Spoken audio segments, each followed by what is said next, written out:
Pernah nggak sih, kamu ngerasa gaji tiap bulan cuma numpang lewat, baru juga tanggal muda tapi notifikasi pay later, cicilan motor, dan kartu kredit sudah antre minta dilunasi, lalu di saat kepala lagi penuh, begitu kamu buka sosmed dan lihat teman pamer screenshot profit saham, ratusan persen dalam hitungan hari, rasanya campur aduk antara iri, penasaran, dan FOMO pengen ikut nebak grafik biar cepat kaya.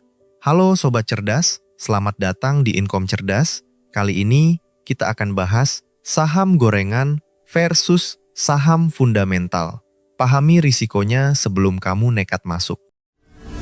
Realitanya pahit, banyak pekerja kantoran dan pejuang UMR yang tabungannya ludes, bahkan di bulan pertama main saham, bukan karena pasar itu jahat, tapi karena aplikasinya diperlakukan seperti mesin capit boneka di mall, atau arena tebak skor bola, klik beli berharap hoki, klik jual berharap cuan, tanpa benar-benar paham bahwa yang dibeli itu adalah potongan bisnis nyata.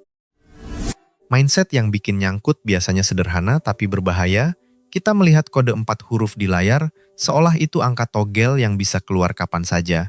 Padahal di balik kode itu ada pabrik yang beroperasi, ada sistem aplikasi yang melayani jutaan user, ada warung raksasa dengan ratusan karyawan yang tiap hari bekerja, memutar uang agar perusahaan tetap hidup dan bertumbuh. Di bursa saham, sebenarnya ada dua arena yang karakternya bertolak belakang. Yang pertama, seperti balap liar tengah malam, lampunya terang, suaranya bising, adrenalin tinggi, tapi rawan kecelakaan fatal, itulah yang sering disebut saham gorengan. Lalu, ada kendaraan alat berat yang jalannya lambat dan terlihat membosankan, tapi stabil dan dirancang sampai tujuan. Itulah saham fundamental. Masuk ke pasar modal tanpa tahu bedanya dua jenis ini. Ibarat driver ojol yang nekat narik penumpang di jalan tol tanpa GPS. Dan dengan rem yang sudah blong, kamu mungkin bisa melaju kencang dan merasa jago karena sempat menyalip beberapa mobil. Tapi tinggal tunggu waktu sampai satu kesalahan kecil membuatmu kehilangan kendali dan menabrak keras. Keuntungan sejati di pasar modal selalu berakar dari sehatnya perputaran uang sebuah perusahaan, dari cash flow yang konsisten, dari produk yang benar-benar dibeli orang setiap hari, bukan dari tebak-tebakan. Apakah besok pagi grafik lilinnya berwarna hijau atau merah? Karena warna di layar hanyalah pantulan dari kinerja bisnis di dunia nyata. Di akhir pembahasan nanti, kamu akan punya radar yang lebih tajam untuk membedakan mana instrumen yang layak dijadikan mesin pencetak pasif income dan mana saham manipulatif yang cuma terlihat menggiurkan di awal tapi berpotensi menjadikanmu korban cuci piring para pemain besar. Jadi pastikan simak dengan kepala dingin dan logika yang aktif. Sekarang kita masuk ke arena yang sering terlihat paling menggoda, saham gorengan. Jenis saham yang di awal terasa gurih seperti bisnis kuliner viral musiman, antreannya sengaja dibuat panjang supaya kelihatan laku keras. Harganya melonjak cepat, semua orang posting testimoni cuan. Padahal kalau kamu cek dapurnya, kualitas produknya biasa saja, dan besar kemungkinan bulan depan gerainya sudah tutup tanpa kabar. Di balik euforia itu biasanya ada peran bandar atau market maker yang bekerja seperti calo tiket konser. Mereka memborong saham diam-diam saat harganya masih murah dan sepi peminat, lalu menciptakan ilusi kelangkaan dengan menaikkan harga perlahan, memancing perhatian publik, membuat trader retail panik takut ketinggalan, dan saat FOMO memuncak, mereka melepas barangnya di harga pucuk. Kenaikan puluhan persen dalam sehari sering disalahartikan sebagai tanda perusahaan hebat. Padahal, lonjakan itu bukan karena tiba-tiba labanya meledak atau produknya laris manis, melainkan murni hasil transaksi oper-operan antar pelaku pasar. Seperti main bom waktu yang terus dilempar ke tangan berikutnya. Semua berharap bukan dia yang pegang saat musiknya berhenti. Momen paling horor datang di fase bantingan. Ketika pemain bermodal besar serentak menarik uangnya keluar, harga anjlok tajam menyentuh auto reject bawah, layar berubah merah menyala, dan investor retail yang telat keluar mendadak terjebak memegang saham yang tidak ada satupun mau beli. Posisi nyangkut yang bisa bertahan berbulan-bulan bahkan bertahun-tahun. Secara matematis ini, kejam tapi logis. Jika modal 10 juta kamu turun 50% menjadi 5 juta, untuk kembali ke 10 juta kamu tidak cukup butuh kenaikan 50%, melainkan butuh 100% dari sisa dana yang ada. Artinya, perjalanan balik modal jauh lebih berat daripada saat jatuh. Dan bagi pemula, itu sering menjadi misi yang hampir mustahil. Belum lagi opportunity cost yang jarang disadari. Memantau pergerakan saham gorengan tiap menit bisa merusak fokus kerja, bikin emosi naik turun, produktivitas menurun. Niatnya mencari tambahan income, malah performa di kantor hancur, dan kesehatan terganggu karena stres melihat angka merah yang terus berkedip di layar. Itulah kenapa bertransaksi di arena ini pada dasarnya adalah adu kecepatan dan adu informasi. Seringkali hanya menguntungkan mereka yang punya akses lebih dulu, sehingga sangat tidak masuk akal jika kamu memakai uang tagihan listrik, cicilan motor, apalagi dana pinjol untuk mencoba peruntungan di sini, karena risikonya bukan sekadar rugi, tapi bisa mengganggu stabilitas hidupmu secara keseluruhan. Sekarang, kita kenalan dengan mesin uang yang jalannya lebih kalem, tapi bandel, saham fundamental. Bayangkan seperti warung nasi Padang legendaris, di pinggir jalan yang spanduknya sudah kusam dan tidak pernah viral di FYP, tapi setiap hari pembelinya ramai, lauknya cepat habis, dan uang tunai terus masuk ke laci kasir tanpa perlu sensasi berlebihan.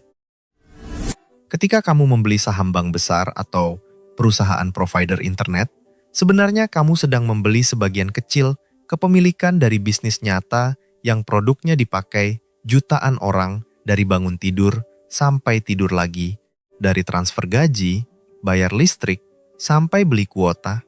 Semua aktivitas itu menghasilkan laba yang sebagian menjadi hakmu sebagai pemegang saham. Pergerakan harganya memang tidak secepat roket, lebih mirip kapal kargo yang besar dan berat, karena nilainya mengikuti pertumbuhan laba bersih yang butuh proses, buka cabang baru, ekspansi layanan, efisiensi biaya. Semua itu tidak bisa melonjak dalam semalam hanya karena pom-pom, influencer, atau rumor grup Telegram. Disinilah keajaiban dividen dan compound interest bekerja. Mekanismenya seperti punya bisnis kos-kosan, selain harga tanahnya cenderung naik seiring waktu, kamu juga rutin menerima uang sewa setiap periode tanpa harus ikut mengepel lantai atau memperbaiki atap bocor. Laba perusahaan dibagikan, dan jika kamu putar kembali, hasilnya bisa bertumbuh berlipat lewat efek bunga majemuk. Cara memilihnya pun sebenarnya bisa dibuat sederhana dan masuk akal. Tidak perlu pusing dengan rumus akuntansi rumit. Cukup cek apakah pendapatannya stabil atau naik dari tahun ke tahun, apakah utangnya masih sehat, dan yang paling penting, apakah produknya tetap akan dibeli orang. Bahkan saat ekonomi sedang lesu, logika bisnis dasar seringkali sudah cukup menyaring yang berkualitas. Indikator paling jujur dari investasi yang benar adalah tidur nyenyak. Kalau portofoliomu tidak membuatmu bolak-balik cek HP tiap 5 menit, dan kamu tetap bisa fokus kerja, nongkrong, atau kumpul keluarga tanpa deg-degan, itu tanda uangmu ditempatkan di mesin yang bekerja pelan tapi konsisten, bukan di wahana roller coaster yang bikin jantung copot. Saham fundamental adalah cheat code paling rasional untuk orang biasa. Kita seolah mempekerjakan direktur berpengalaman dan ribuan karyawan untuk bekerja keras mencari keuntungan setiap hari. Sementara, kita cukup menjadi pemilik yang sabar, menunggu laporan kinerja, dan bagi hasil, menikmati pertumbuhan bisnis tanpa harus turun langsung mengurus operasionalnya. Sekarang, kita tarik lagi ke realitas isi dompet masing-masing. Strategi sehebat apapun akan runtuh kalau uang yang dipakai adalah uang panas, dana darurat belum aman, tapi sudah nekat beli saham. Itu seperti memaksa install game spek berat di HP yang memorinya hampir penuh dan baterainya kembang kempis, hasilnya bukan menang, malah perangkatnya yang rusak duluan.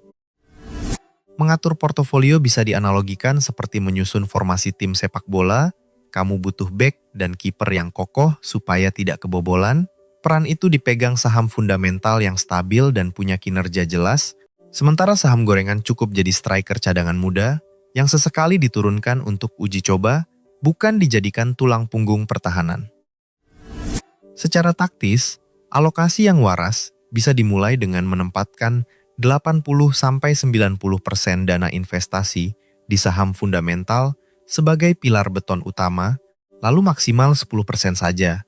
Kalau memang ingin merasakan adrenalin di saham gorengan, dan anggap porsi kecil itu seperti beli tiket Dufan. Kalau hangus, kamu sudah siap secara mental. Pahami juga hukum besi risk-reward ratio. Jangan jadi pemula yang rakus, ingin cuan kilat secepat saham gorengan tapi minta keamanan sekokoh fundamental. Logikanya, tidak ada motor matic yang seirit Honda Beat, tapi sekaligus minta akselerasi mesin setara Ferrari. Setiap potensi keuntungan selalu datang berpasangan dengan tingkat risiko yang setimpal.